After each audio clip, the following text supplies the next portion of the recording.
Sonidos 24.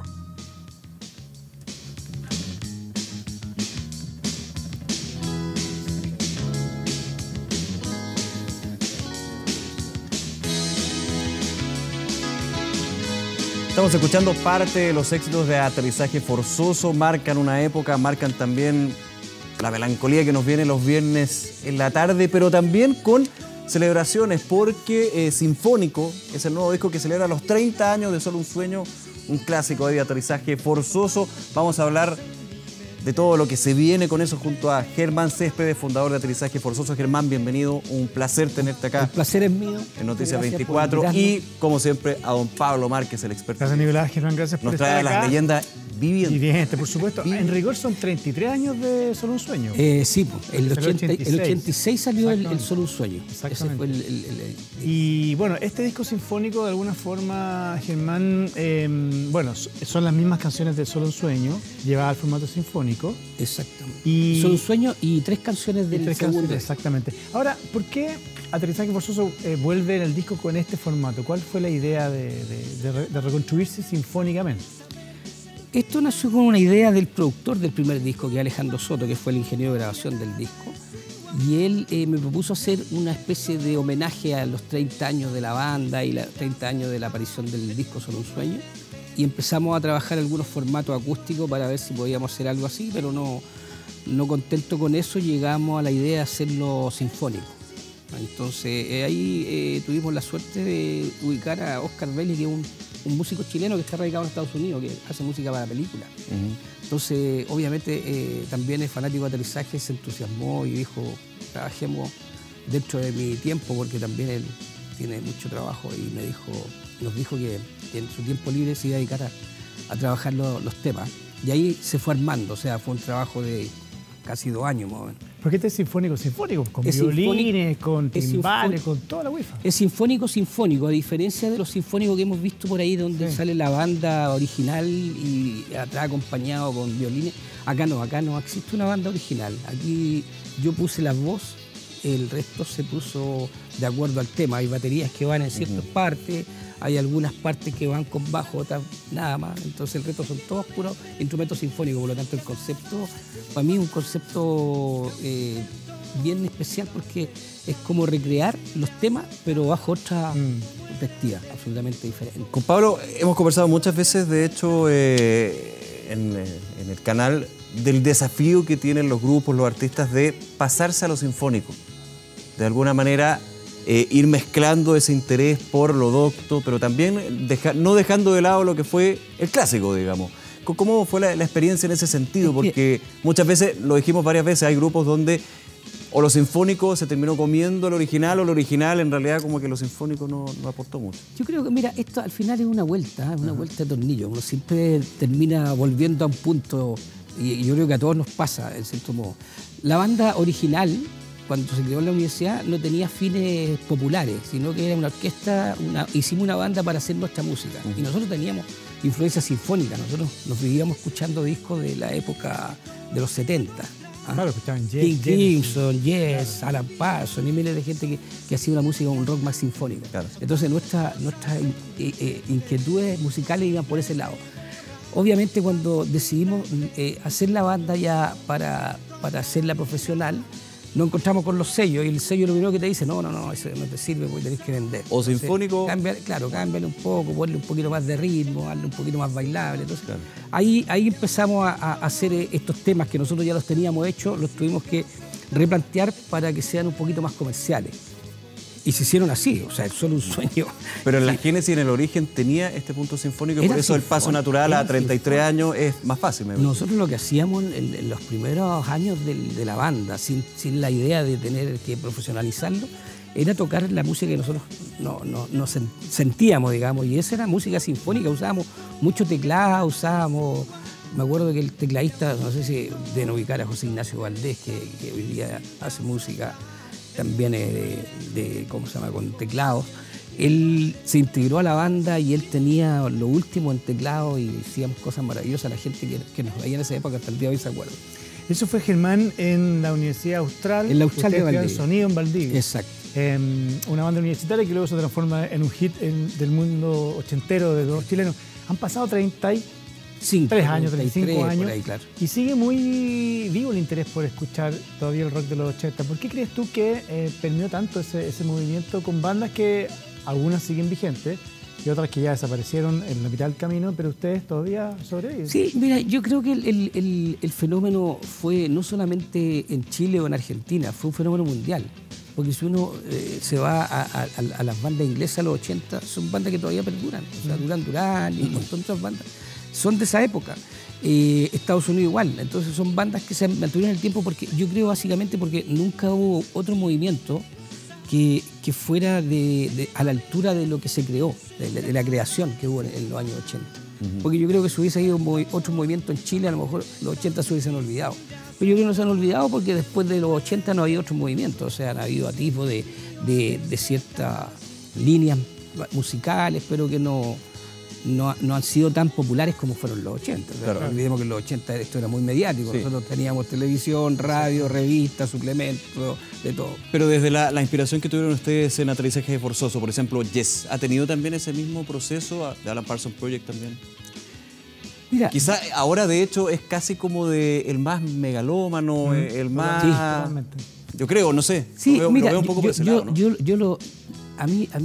me doy cuenta porque mucha gente que sigue Aterrizaje y siempre me comenta, me dice, me encanta porque la música de usted era diferente, porque tenía armonías diferentes, porque el trabajo instrumental era diferente. Entonces se dan cuenta porque hay gente que tenía esa cultura musical. Y por otro lado está la gente que le gusta ya lo más rítmico, el Solo un sueño, que es un hit, el Despertar sin ti. Entonces yo creo que la banda se ha situado un poco entre lo popular y lo... no sé si como una banda de culto, no sé cómo llamarla. Claro. Y algo que yo he tratado de mantener en el tiempo, a pesar de los años, a pesar de otras influencias que uno va recibiendo, porque uno con músicos es muy abierto a escuchar de todo, hasta el reggaetón.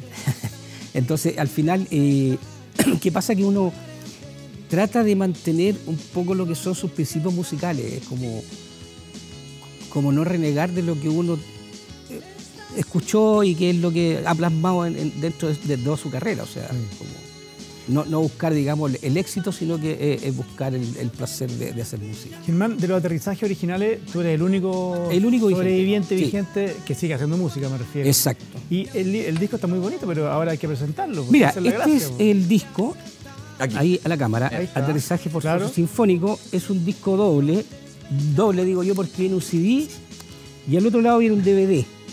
¿Cuál es la diferencia? El CD trae la mezcla, como todos la conocemos, estéreo. Y al otro lado, y al otro lado viene el DVD, claro. Y el DVD trae una mezcla 5.1, que es algo que se está... Los que les gusta mucho el sonido hoy día, por cierto, claro. Tienen un sistema 5.1 donde se mezclan 5 canales diferentes. ¿Qué tiene usted en su casa, por Nicolás, para escuchar? Usted lo debe tener, claro, así que ahí lo puede escuchar. No sabrías identificar. Y aparte viene también una mezcla que viene sin voz, así para el que quiera claro, el que quiera usarlo así tipo karaoke, coloca la música y se pone a cantar encima. Germán, así que este te lo traigo de regalo, Pablo, porque obviamente me interesa que tú lo escuches, me interesa que lo comentes y que digas si es malo, si es más o menos o si es bueno. Ahora, la que es bueno. El desafío, Germán, ahora es presentarlo. O sea, la gente va a querer escuchar este disco en vivo. Yo sé que es palabras mayores, porque parar una sinfónica, aunque sea una orquesta más chiquitita, un ensamble, es difícil. Costoso, es difícil. Hay partituras, yo qué sé. Debo contarte que ese disco se hizo gracias a Fondar. Nosotros postulamos a Fondar para hacer este disco, porque sabíamos que era una cosa grande. Y nos ganamos Fondar, por lo tanto eso nos permitió grabar. Al final, como grabamos en Estados Unidos. Está todo grabado en Estados Unidos, excepto la voz mía que se grabó en Chile y la mezcla que se hizo en Chile. Todo lo que es músico, todo lo que es arreglo y toda la sinfónica en Estados Unidos. Entonces, muy buenos músicos, muy buen sonido, por lo tanto, es un disco, para mí, un disco que superó mis expectativas.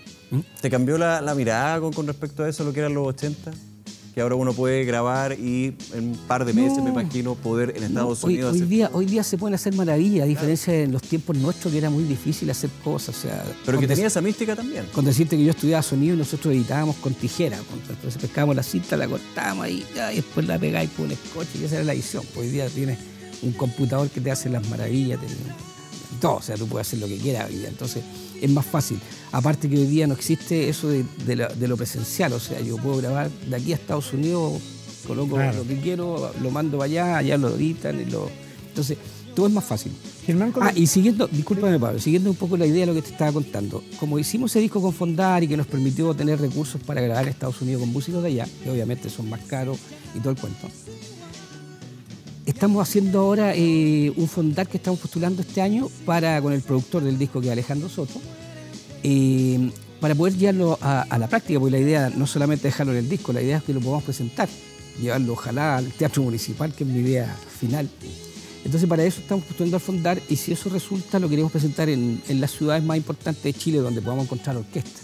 Claro. Porque lo ideal es ir a donde están las orquestas y no llevar una orquesta para todos lados, que es muy complejo y es difícil. Claro, están las orquestas juveniles, que hay en montones de ciudades, hay orquestas sinfónicas en varias de ellas, entonces eso es lo que queremos hacer en el 2020, hacer una gira de unas 8 conciertos y terminarlo en Santiago con una orquesta, ojalá lo más grande posible. Te iba a preguntar justamente a propósito de orquestas juveniles, que cuando tú tocas como Aterrizaje, o cuando tocas con Los Sexuales, que es este proyecto que se disuelve de la socialdemocracia, o cuando haces este grupo de músicos que hacen bajo que alguna vez fueron el supergrupo de los 80, ahora tiene otro nombre con Escaramel, en fin. ¿Cuál es el público que todavía sigue escuchando Aterrizaje Forzoso? Estamos hablando de los mismos que lo escucharon en los 80, ¿se va renovando el público? Eso, mira, es transversal, absolutamente transversal. Es algo que a mí me llamó la atención de las primeras veces que nosotros empezamos a tocar con los ochenteros, a hacer este tipo de música. Encontrarnos con la gente que tiene hoy día más de 40 y que vivió la época de los 80. Pero esa gente, como era muy fuerte el movimiento y tenían la colección de los cassettes en ese tiempo en su casa, claro, y se escuchaba a menudo, entonces los hijos crecieron escuchando eso. Entonces ellos son hoy día también gente que sigue a los ochenteros. Yo me he encontrado con mucha gente que me dice, no, me encanta tu banda. Y yo le digo, ¿qué edad tienes tú? Todavía no nacía cuando hicimos el primer disco. No, me decían que en mi casa todo el día escuchaba esa cosa. Entonces me quedó y hoy día me encanta. Entonces yo creo que se ha ido transmitiendo. Y eso es rico, porque tú te puedes encontrar en un concierto público de diferentes edades. Germán Céspedes, muchísimas gracias por venir a presentar Sinfónico, el regreso al disco de Aterrizaje Forzoso. Ojalá que le vaya bien el Fondar. Hay que llenar muchos papeles, todo el éxito, pero vale la pena. Sí, mira, lo bueno es que cuando presentamos el proyecto, puntuación 100, así que probablemente que nos pueda resultar igual, lo cual sería para nosotros maravilloso para poder hacerlo en vivo, porque un poco no podríamos concretar el proyecto si no lo podemos presentar. La idea es que tengamos una orquesta detrás y podemos presentar esto. Muchísimas gracias, Germán. Gracias, Germán. Oye, gracias a ustedes. Gracias por acompañarnos esta tarde. Muy amable, gracias a ustedes.